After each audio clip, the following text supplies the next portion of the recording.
Sobat Kanwil Bea Cukai Aceh. Pada hari Kamis 24 Maret 2021, Kanwil Bea Cukai Aceh bersama dengan Bea Cukai Loksmawe, Bea Cukai Langsa, dan Disdagduk Provinsi Aceh mengadakan sosialisasi pemberantasan rokok ilegal melalui pemanfaatan DBHJHT tahun anggaran 2021. Berikut laporan selengkapnya. Dana bagi hasil cukai dan hasil tembakau atau DBHJHT merupakan dana yang bersifat khusus dari pemerintah pusat yang dialokasikan ke pemerintah daerah yang merupakan penghasil cukai, hasil tembakau, dan atau penghasil tembakau. Peruntukan DBHJHT bagi daerah terbagi menjadi 3 fungsi, yaitu untuk kesejahteraan petani tembakau, kesehatan, dan penegakan hukum.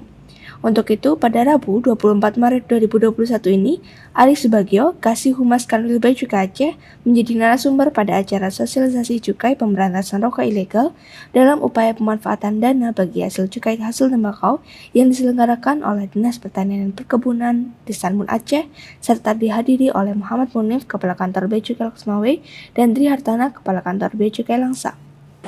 Dari Haris Palace Hotel, Kanwil Bea Cukai Aceh mengabarkan.